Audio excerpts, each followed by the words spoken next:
మనసు యొక్క పొంగు చేత అది స్తుతి పాఠం అయిపోయింది. ఒకరు కామేశబద్ధ మంగళ్య సూత్ర శోభిత కంధర అని చదివారు.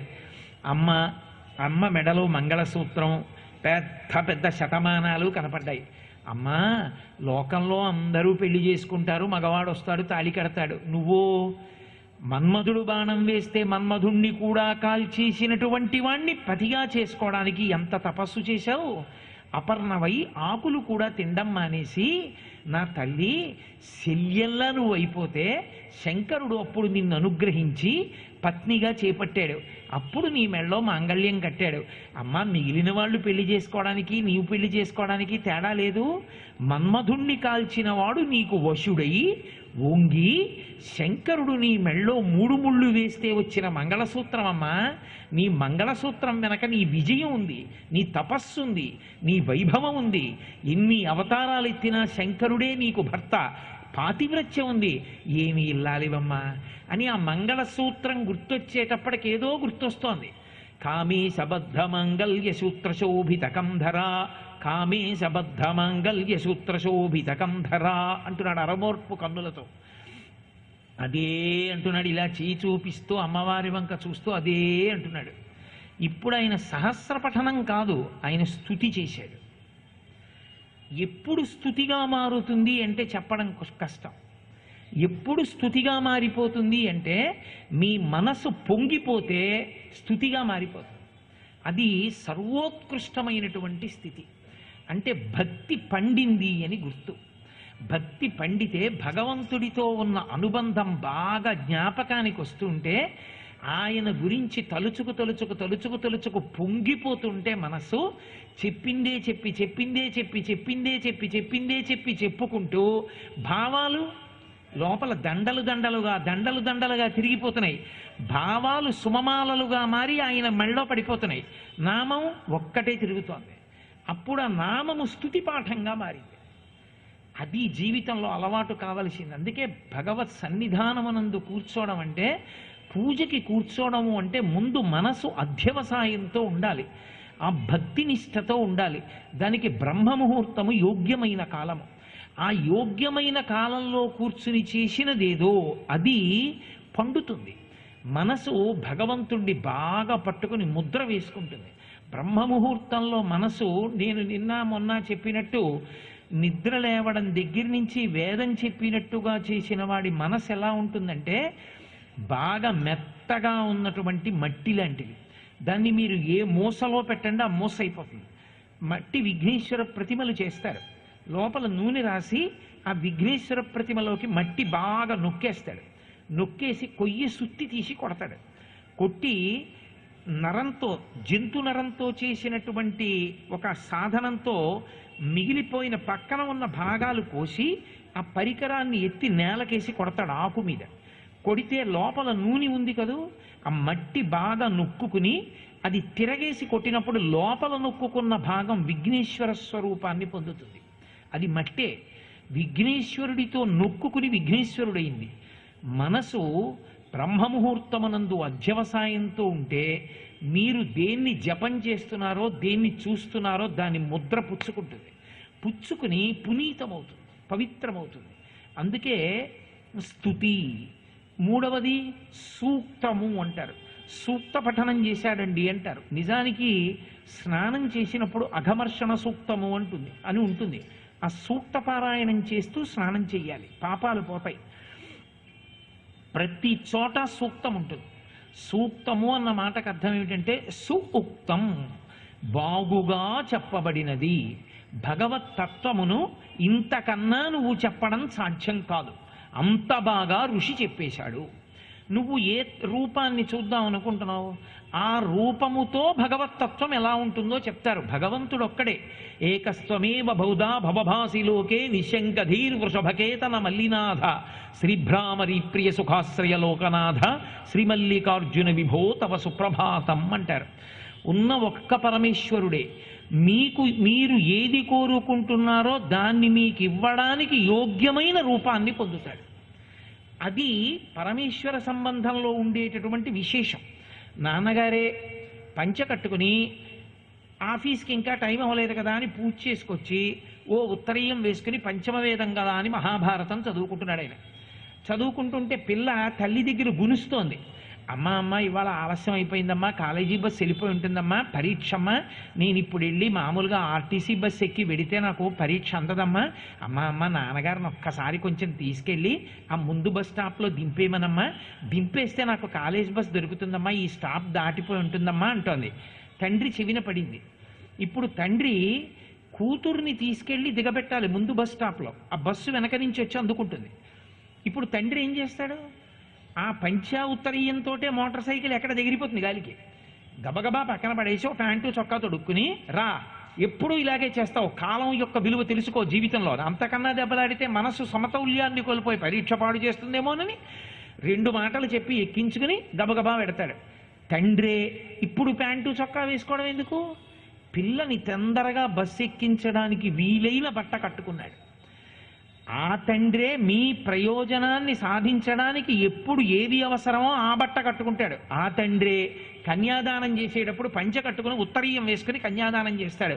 దశ పూర్వేషాం దశాపరేషాం, 10 తరాల ముందు 10 తరాల వెనక వాళ్ళు ఉద్ధరింపబడడానికి వైదికంగా కూర్చుని కన్యాదానం చేస్తాడు.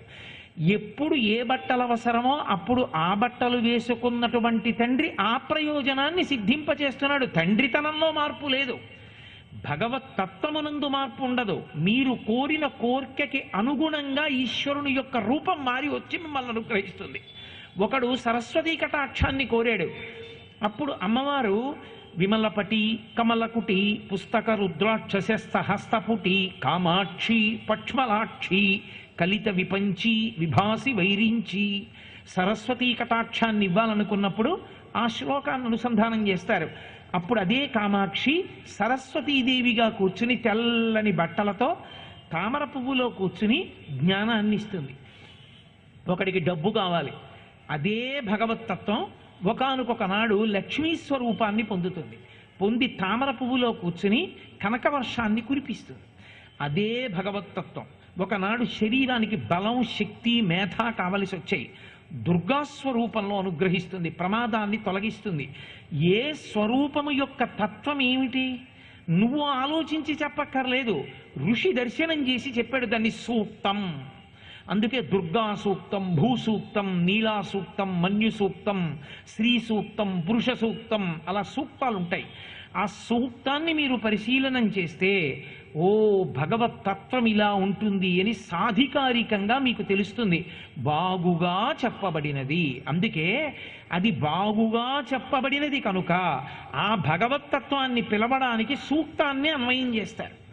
అన్వయం చేసి సూక్తంలో ఉన్న భాగాన్ని మంత్రంగా మార్చి షోడశోపచారములకు ఆ మంత్రాల్ని తీసేసుకుంటారు. పురుష సూక్తం ఉందనుకోండి, సహస్రశీర్ష పురుష సహస్రాక్ష సహస్రపాత్ స భూమిన్ విశ్వతో వృత్వా అత్యతిష్టత్ దశాంగుళం అని పక్కనే హిరణ్యవర్ణాం హరిణీం సువర్ణ రజతస్రజాం అని శ్రీ సూక్తంలో మొదటి శ్లోకాన్ని పురుష సూక్తంలో మంత్రాన్ని రెండింటినీ కలిపి శ్రీ ఉమామహేశ్వరాభ్యాం నమః ఆవాహయామి అంటాడు. ఆ సూక్తంలో ఉన్న రెండిటినీ కలుపుతాడు, ప్రకృతి పురుషుల్ని పిలుస్తాడు. ఇప్పుడు ఆ సూక్తమునందు ప్రతిపాదన చేయబడినవే యజ్ అంటే ఆరాధన యందు యజుర్వేదం అంటారు. అందుకే ఆరాధన ప్రక్రియ యందు వేదంలో దాన్ని మంత్రంగా తీసుకొచ్చి షోడశోపచార పరికల్పన యందు వాడుకుంటాడు. అది సూక్తం. సూక్తం బాగా అర్థమైందనుకోండి స్తుతిగా మారిపోతుంది. సూక్తమే స్తుతిగా మారిపోతుంది. ఒక్కొక్కసారి పరవశంతో ఉన్నాడు, విజయవాడ వెళ్ళి కనకదుర్గమ్మ ముందు నించున్నాడు. ఓం జాతవేదసే సునవామసో మమరాతి యతో నిదహాతి వేదః సనః పరుషదతి దుర్గాణి విశ్వానావేవ సింధుం దురితాత్యగ్నిః అని ఆ దుర్గాదేవి యొక్క వైభవం ఏమిటో ఆ సూక్తంలో పైకి పాడుతూ ఆనందపడిపోతున్నాడు. ఆనందపడిపోతూ ఆ సూక్తం చదువుతున్నాడు. ఇప్పుడు సూక్త పఠనమే స్తుతిగా మారిపోతుంది, శ్లోకమే స్తుతిగా మారిపోతుంది, వచనమే స్తుతిగా మారిపోతుంది, భజనమే స్తుతిగా మారిపోతుంది. ఏది ఎప్పుడు స్తుతిగా మారినా అది మీ పొంగు వలన మారుతుంది. సూక్తం బాగుగా చెప్పబడినది. అందుకే సూక్త అన్వయం చేసుకుంటే జాతకం చేత కనిపెట్టబడిన వాటిని పరిహరించుకుంటాడు. అది వేదం యొక్క గొప్పతనం. వేదమునకు ఉపాంగములలో జ్యోతిషం ఒకటి. వేదము పురుషస్వరూపాన్ని పొందితే జ్యోతిషము నేత్రస్థానంలో నిలబడుతుంది. ఇప్పుడు కోటేశ్వరరావు ఆ ధ్వజస్తంభం చూసారా దేవాలయంది అన్నారనుకోండి, బాగుంది సుమండి, ఎంత కనకవర్ణంలో ఉందో అంటాను. అంటే నాకు ఇక్కడి నుంచి చూస్తే కనపడడానికి ఏది ఆధారం? కన్ను. చేతితో చూడలేను, కంటితో చూడలేను, కంటితో చూస్తాను. చేతితో కాలితో చూడను, కన్ను దూరంగా చూడడానికి పనికొస్తుంది. జ్యోతిషం దూరంగా కాలంలో జరిగిపోయేటటువంటి వాటిని లెక్క పెట్టడానికి పనికొస్తుంది. శాస్త్రం సరిగా చదువుకోకపోతే ఆ వ్యక్తి తప్పేమో కానీ శాస్త్రం తప్పు కాదు. వైద్యులలో ఎవడో ఒక వైద్యుడు పొరపాటున వైద్యం తప్పు చేసి ఉండవచ్చు, అందుచేత వైద్యశాస్త్రం తప్పు కాదు, వైద్యుడి తప్పు. జ్యోతిషం సరిగా తెలియనివాడు ఎక్కడో లెక్క కట్టడం తప్పు కట్టి ఉండవచ్చు, జ్యోతిష శాస్త్రం తప్పు కాదు. నువ్వు వ్యక్తిని బట్టి శాస్త్రాన్ని చెప్పకూడదు, శాస్త్రం చదువుకుని శాస్త్రం యొక్క గొప్పతనం చెప్పాలి. నీకు అసలు శాస్త్ర ప్రవేశం లేకుండా నువ్వు శాస్త్రాన్ని నిర్ధారిస్తావు, నీకేం తెలిసిన మాట్లాడతావు దాని గురించి. జ్యోతిషం అంటే జ్యోతిషమే. జ్యోతిషము కన్నా గొప్పది ఏదంటే ఈశ్వరుడే. ఈశ్వరుడే గొప్పవాడంతే. ఎందుచేతంటే జ్యోతిషం విషయంలో ఆ మాట అన్నాను కాబట్టి మీతో ఒకటి మనవి చేస్తాను. పూర్వం ఒక మహానుభావుడు ఉండేవాడు. ఆయన భాస్కర గణితము అని గణితాన్ని కూడా రచన చేశాడు. ఆయన పూర్వకాలంలో గడియారాలు ఉండేవి కావు. ఆ నీరు చుక్క చుక్క చుక్క చుక్క చుక్క కింద పైనుంచి కింద పడేటటువంటి దాన్ని బట్టి ఘటికా కాలాన్ని లెక్క కట్టి నిర్ణయం చేసేవారు. ఆయన తన కూతురి జ్యోతిషం చూశాడు, జాతకం. లీలావతి గణితం అంటారు, కూతురి పేరు లీలావతి. ఆ జాతకం చూశాడు, ఆమెకి వైధవ్యం ఉంది, పెళ్ళవగానే ఆమెకి వైధవ్యం వస్తుంది. కాబట్టి ఎట్టి పరిస్థితుల్లో వైధవ్యం రాకుండా ఉండే అత్యంత బలమైన ముహూర్తం చూశాడు. చూసి ఆయన పెళ్లి చేద్దాం, ఆ ముహూర్తంలో ఆమెకి వైధవ్యం రాదని పీటల మీద కూర్చోబెట్టాడు. ఆ పిల్ల పెళ్లి పీటలకు వచ్చే ముందు చిన్నపిల్ల కదూ, పూర్వం అష్టవర్షేత్ భవేత్ కన్యా, 8 ఏళ్లకు పెళ్లి. ఆ పిల్ల ఆడుకుంటూ ఆ నీరు ఇసక పడేటటువంటి సాధనం దగ్గరికి వెళ్ళి తొంగి చూసింది. ఆమె ముక్కు పుడకలో ఉన్నటువంటి చిన్న ముత్యం ఒకటి జారి అందులో పడింది. ఆ నీటి బిందువు జారవలసిన చోట అడ్డుపడి పడవలసిన నీటి ధార సరిగ్గా పడలా, ఇసక పడకపోతే ముహూర్తం దాటిపోయింది. దాటిపోయాక సుముహూర్తం అనుకుని పెళ్లి చేశాడు, వైధవ్యం వచ్చింది. ఈశ్వర నిర్ణయం గొప్పది. జ్యోతిషాన్ని ఆధారం చేసుకుని జ్యోతిషంతో నెగ్గడు, ఈశ్వరానుగ్రహంతో నెగ్గుతాడు. ఎలా నెగ్గుతాడంటే ప్రమాదం జరుగుతోందని తెలిసింది, ఇప్పుడు దుర్గా సూక్తాన్ని అన్వయం చేసుకుంటాడు. దుర్గకి అధికారం ఉంది, ప్రమాదం జరిగేవాణ్ణి కూడా ప్రమాదంలోంచి చేయి పట్టి పైకి ఎత్తేస్తుంది ఆవిడ. ఇప్పుడు దుర్గా స్వరూపాన్ని ప్రతిరోజు దుర్గా సూక్తంతో, సూక్తం అంటే సూక్తంలో ఏం చెప్పారో పరిశీలిస్తాడు. పరిశీలించి పరమ భక్తితో దుర్గా సూక్తం చదువుకుంటాడు. జరగవలసినటువంటి ప్రమాదం జరుగుతుంది, కానీ పెద్ద ప్రమాదం జరగవలసింది బయటపడిపోతాడు. ఇంత చెప్పాను కాబట్టి అసలు నేను ఎన్నడూ వేదికల మీద చెప్పని విషయం ఒకటి చెప్తాను. మా గురువు గారు ఒకసారి నా దగ్గరికి వచ్చి అన్నారు, రే నాయనా, నీ జాతకంలో పరమ ప్రమాదకరమైనటువంటి సంఘటన జరగబోతోంది. నీ శరీరంలోంచి విపరీతంగా నెత్తురు ఓడిపోతుంది, చాలా కాలం వైద్యశాలలో ఉండవలసి ఉంటుంది, భయంకరమైన కాలం ఆసన్నం అవుతోందిరా నాయనా, ఎందుకైనా మంచిది రోజు నువ్వు దుర్గా సూక్తం చదువు, వెంటనే నువ్వు 3 రోజుల్లో విజయవాడ వెళ్ళిపో కనకదుర్గమ్మ దర్శనానికి అన్నారు. గురువుగారి మాట శిరోధార్యం అంతే, గురువు మాట సలహా కాదు, గురువు మాట శాసనం. మరునాడే బయలుదేరి విజయవాడ వెళ్ళి కనకదుర్గమ్మ తల్లి దర్శనం చేసుకొచ్చా. దర్శనం చేసుకొచ్చి దుర్గా సూక్తం పారాయణ చేస్తున్నాను. 2 రోజులు అవ్వలేదు, ప్రమాదం జరిగింది. నిజంగానే కింద పడిపోయాను. ఎంత పెద్ద ప్రమాదం జరగవలసిందో, కానీ బహు ఆశ్చర్యకరంగా ఈశ్వరుడు తప్పించాడు. వేసుకున్న బట్టలు చిరిగిపోయి మోకాళ్ళు కొట్టుకుపోయి నెత్తురు ధారలుగా పడిపోయింది. నాకు చాలా కోపం వచ్చింది నన్ను గుద్ది పడగొట్టిన వ్యక్తి మీద. తిట్టబోయా, మా గురువుగారు గుర్తొచ్చారు, ప్రమాదకాలం ఆసన్నమైంది, దుర్గమ్మని పూజించు అని. ఓ నా తల్లి, నెత్తురు ధారలుగా కారి ఆసుపత్రిలో పడిపోవలసిన వాణ్ణి సన్నగా నెత్తురు ధారలుగా పడేట్టు, బట్టలు చిరిగిపోయేటట్టు, నేల మీద పడిపోయేటట్టు, మోకాళ్ళకి దెబ్బ తగిలేటట్టు చేసి ఎముక కూడా విరగకుండా కాపాడేసింది. కాబట్టి వాడిని నిందించడం ఎందుకని వెళ్ళవయా అని చెప్పి పంపించేసి నా మానాన్ని నేను ఏదో వెళ్ళాను. కాస్త ఏదో శుభ్రం చేశారు, చిన్న మందులు రాశారు. ఆసుపత్రికి వెళ్ళానా లేదా వెళ్ళాను, నెత్తురు కారిందా లేదా కారింది, పడ్డానా లేదా పడ్డాను, బట్టలు చిరిగిపోయాయా లేదా చిరిగిపోయి, నెత్తురు కారిపోయిందా లేదా కొంత కారింది, అత్యంత ప్రమాదం జరిగిందా లేదు. ఇంత త్రుటిలో ఆవిడ తప్పించేసిందంతే. అది జ్యోతిషాన్ని ఈశ్వరుడితో కలుపుతారు. జ్యోతిషంగా విన్నారనుకోండి ప్రమాదం తప్పిపోదు. ప్రమాదానికి నివారణాన్ని సూచిస్తారు, ఈశ్వరానుగ్రహంగా ప్రోధి చేస్తారు. ఆయన చెప్పేశాడని కాదు, మీరు భక్తితో నిలబడాలి. పాత్రత మీది.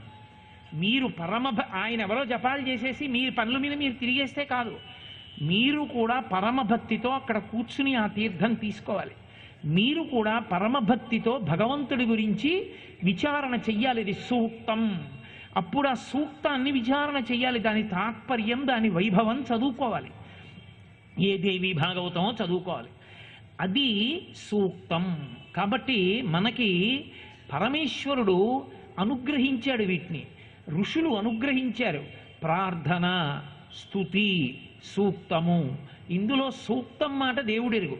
సూక్తం అందరూ చదవలేరు. సూక్తం అందుకే నువ్వు చదువుకోలేకపోవచ్చు. నువ్వు చదవకూడని దానికి, నువ్వు చదవలేని దానికి నువ్వు ప్రాకులు ఆడకూడదు. వేదంలో అది రహస్యం. ఏవి స్వరప్రోక్తములో వాటి జోలికి నువ్వు వెళ్ళకూడదు. నువ్వు గురుముఖత నేర్చుకుంటేనే వెళ్ళాలి. గీతలుంటాయి, కిందకి గీత పైకి గీత, కింద గీత గీసి ఉంటుంది. అలా ఉంది అంటే అది గురుముఖత నేర్చుకుంటేనే చదవాలి. రుద్రాధ్యాయం ఉందనుకోండి, రుద్రాధ్యాయం వచ్చు కదా అని చదవకూడదు. ఎందుచేత అంటే అది స్వరప్రోక్తం. నీకు స్వరంతో చెప్పడం వస్తేనే చదవాలి. స్వరంతో చెప్పడం రాకపోతే ఊరుకోవాలి. నువ్వు చెప్పక్కర్లేదు. స్వరంతో చెప్పగలిగిన వాడు చెప్తే నువ్వు కర్మ చేసి నువ్వు ఆయన కాళ్ళకి నమస్కారం చేస్తే చాలు. ఆయన కాళ్ళకి నమస్కారం చేస్తే నీకు అనుగ్రహం కలుగుతుంది. నీకు చదువు రాకపోవచ్చు, చదువు వచ్చిన వాడు పైన 2 ఎకరాలు పొలం ఇమ్మని రాశాడు, నువ్వు నిశాని వేయి చాలు. పొలం రాసిన వాడికి ఎవరు, నీకే ఇస్తారు వేలుముద్ర వేసిన. నీకు రాకపోవచ్చు, నేర్చుకుని కష్టపడి గురువుగారి దగ్గర స్వరంతో చెప్పడం వచ్చిన వాడు కనపడినప్పుడు వాడు ఇంటికి వస్తే వాడితో చెప్పించాలి కాసేపు. అందుకే ప్రతి ఇంట వేద పఠనం జరగాలని పెద్దలు నిర్ణయం చేశారు. శ్రావణ భాద్రపద మాసాల్లో వేద పండితులు తమంత తాముగా ఇళ్లకొస్తారు.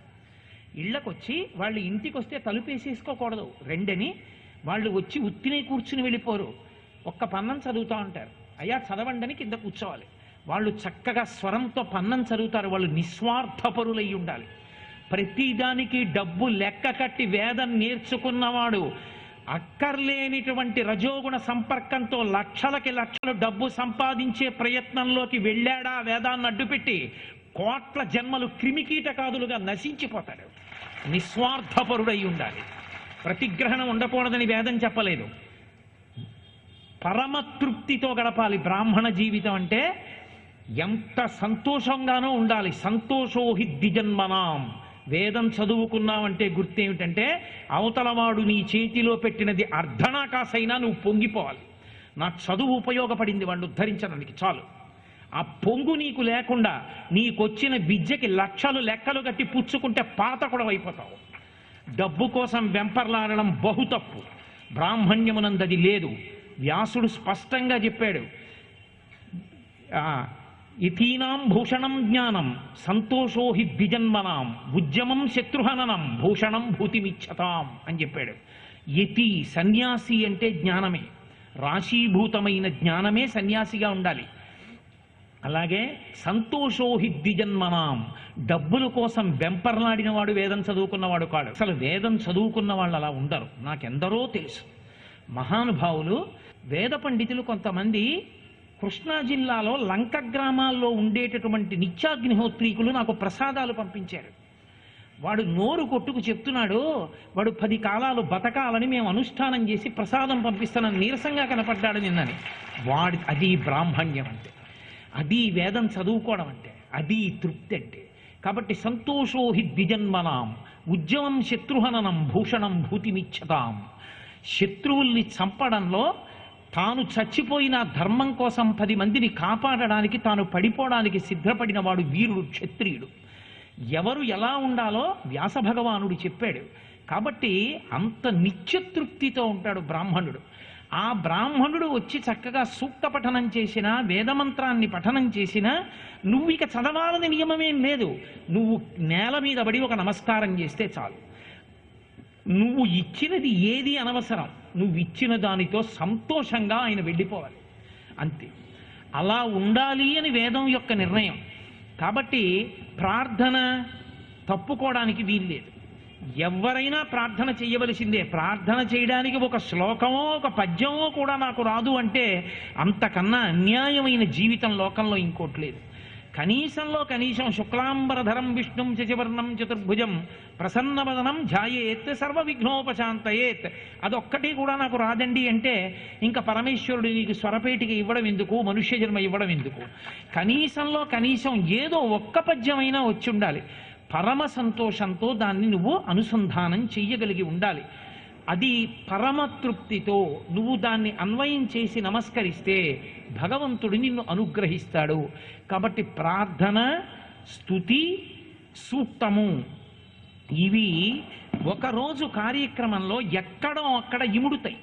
ఎక్కడో అక్కడ సూక్తము ఇమడకపోవచ్చు, కానీ అంటే వైదికంగా చదువుకొని వాడు సూక్త పఠనం చేయకపోవచ్చు, కానీ స్తుతి లోపల హర్షం ఉంటే నువ్వు ఏం చెప్పినా ఆనందమే, ఏం చెప్పినా సంతోషమే.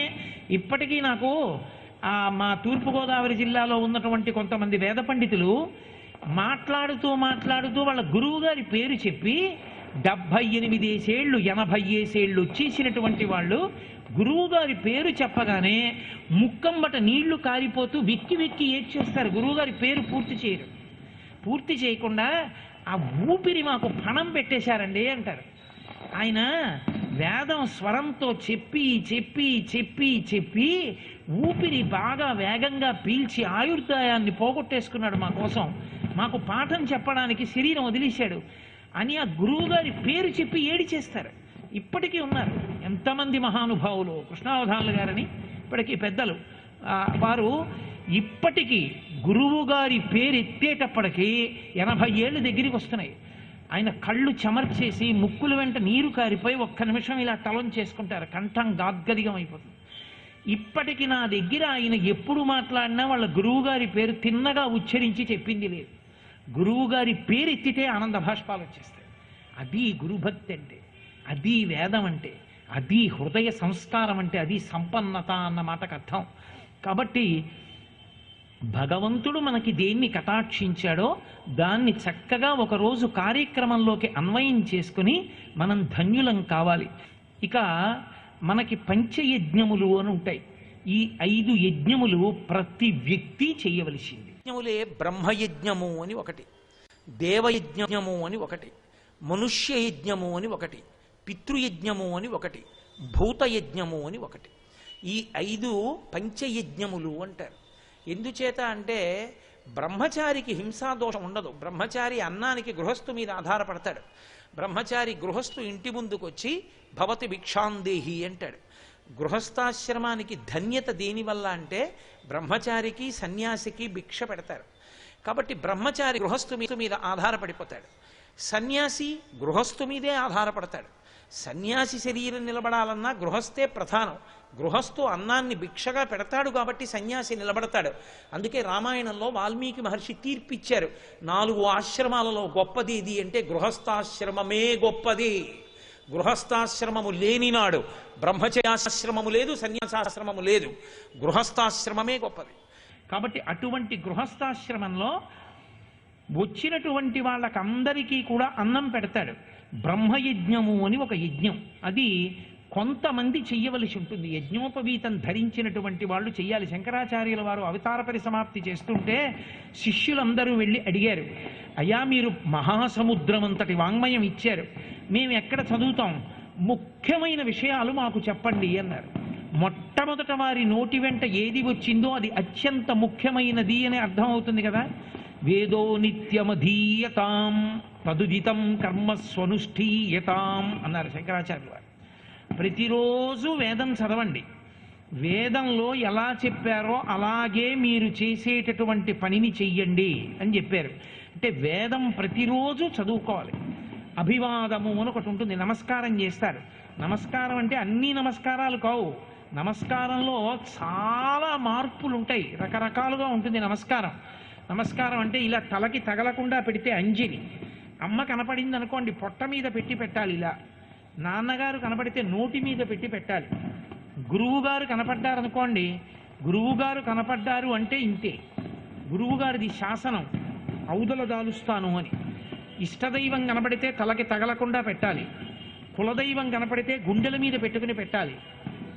ఎక్కడైనా సాష్టాంగం చెయ్యడానికి అవకాశం ఉంటే ఇతర దేవతల వైపుకి కాళ్ళు వెళ్ళటలేదు అంటే ఒక్క తూర్పు ఉత్తర పశ్చిమాలు మాత్రమే తలవేపుకు వచ్చేటట్టుగా నేల మీద పడి చెయ్యాలి. ఆ చేసేటప్పుడు కూడా ఉరసా శిరసా దృష్ట్యా మనసా వచసా తథా పద్భ్యాం కరాభ్యాం కర్ణాభ్యాం ప్రణామోష్టాంగముచ్యతే. 8 అవయవములు తగిలేటట్టుగా నేల మీద పడాలి. ఆడవాళ్ళైతే పంచాంగ నమస్కారమే, వాళ్ళకి సాష్టాంగ నమస్కారం లేదు, వాళ్ళు నేల మీద పడి నమస్కారం చేయకూడదు. ఆడవారి యొక్క గుండెలు కానీ ఆడవారి యొక్క నడుముకి కింది భాగం తొడల పై భాగం కానీ నేలని తగలకూడదు. ఎందుకు తగలకూడదు అంటే ఒక్కటే కారణం, ఈ సమస్త సృష్టి నిలబడింది అంటే స్త్రీ యొక్క ఆ 2 భాగముల చేతనే కాపాడబడుతుంది. అధోభాగము నుండి సృష్టి జరుగుతోంది, ఊర్ధ్వభాగమునందు స్థనముల వలన సృష్టి అంతా పోషింపబడుతోంది. అవి 2 అత్యంత పవిత్రములుగా పరమేశ్వరుడు భావన చేసి నువ్వు నా ముందు నమస్కరించినా నేలకి తగలక్కర్లేదని మినహాయింపునిచ్చాడు. స్త్రీని అంత గౌరవించింది వేదం, అంత గౌరవించాడు పరమేశ్వరుడు. శ్రీ ఉమామహేశ్వర పరబ్రహ్మార్పణమస్తు.